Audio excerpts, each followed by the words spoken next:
Now I want to bring in Republican Congressman from Idaho, Russ Fulcher. He's joining us now as well, and thank you so much for being here with us. We appreciate your time. And so I want to start by asking you this. So essentially the president said today that there really is bipartisan support for Ukraine overwhelmingly. And he says that the Republicans that are voting against this do not speak for the majority. So are you one of these Republicans that is voting against this? And how do you respond to that? I'm one of those Republicans who has some problems with just sending another blank check to Ukraine.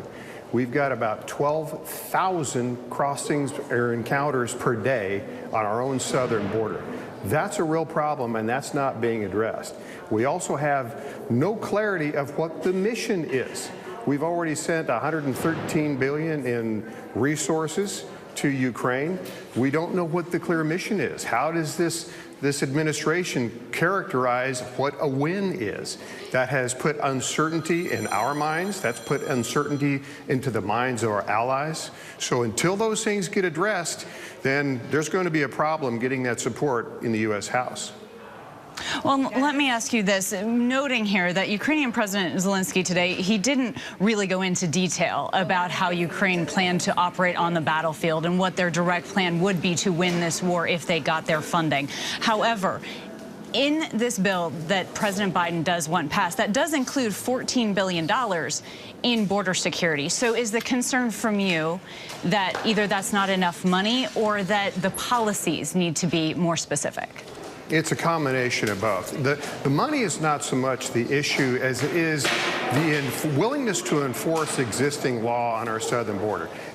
We have our own homeland security threat that's simply not being addressed. There's one other thing that I didn't mention before that has to be considered that's not being mentioned.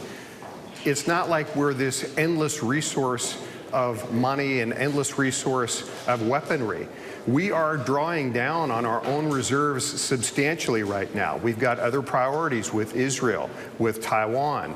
These are other drains on the resources, plus our own needs internally. So until the president addresses those things, serious reform, serious attention to our southern border, it's a deal breaker. Until he gives us significant clarity on what the mission is, what characterizes a win in Ukraine, it's a showstopper.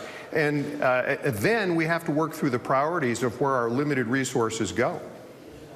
And so highlighting some of your concerns here, Senator Lindsey Graham says that his stance on fighting for more border security before agreeing to Ukraine funding has really been emboldened now by these recent comments from FBI Director Christopher Wray.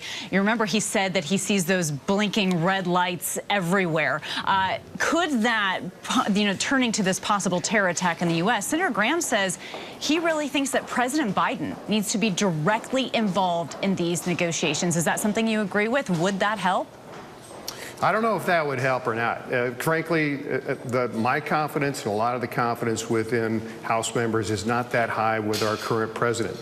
That's why we are disappointed that there's not more clarity within the direction. But Senator Graham does make some good points there. And also, there's not tremendous confidence with the FBI either and their capacity and what they're asking for within Congress, too. So don't be surprised if before this all gets resolved that FISA and the reauthorization of that isn't also included in the negotiations.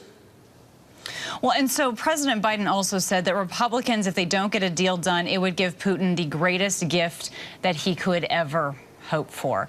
When you hear things like that, he also talked about, broadcasters on Russian state TV essentially thanking Republicans when past bills didn't go through. When you hear things like that, does that spark any meaningful conversations?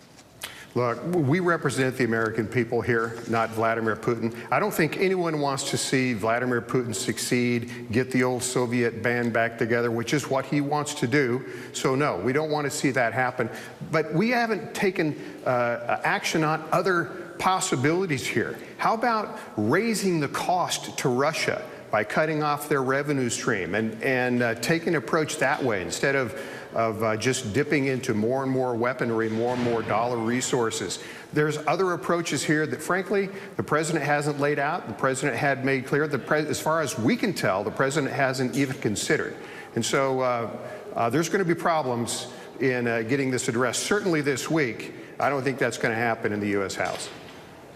Yeah, about that. So I know that everyone's getting ready to break for the holiday, but notably, some Senate Republicans have told our Mary Bruce that they think that they should stay in town until an agreement can be had. It sounds like that's not something you agree with. Well, it depends on what the openness for the discussion is about. If we put on the table some serious border security within the U.S., like the H.R. 2 bill and the ingredients of that, absolutely. Happy to stay, and I agree. If we're going to have some serious conversations about how we define our mission in Ukraine, where this money is going, and to what extent there's transparency with it, absolutely agree. We should stay through the Christmas break. Agree with that. What the Senate, my understanding, is saying is, hey, look, we want to stick around until you guys just acquiesce to writing a check. I won't support that.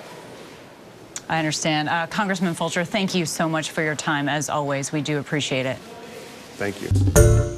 Hi, everyone. George Stephanopoulos here. Thanks for checking out the ABC News YouTube channel. If you'd like to get more videos, show highlights, and watch live event coverage, click on the right over here to subscribe to our channel. And don't forget to download the ABC News app for breaking news alerts. Thanks for watching.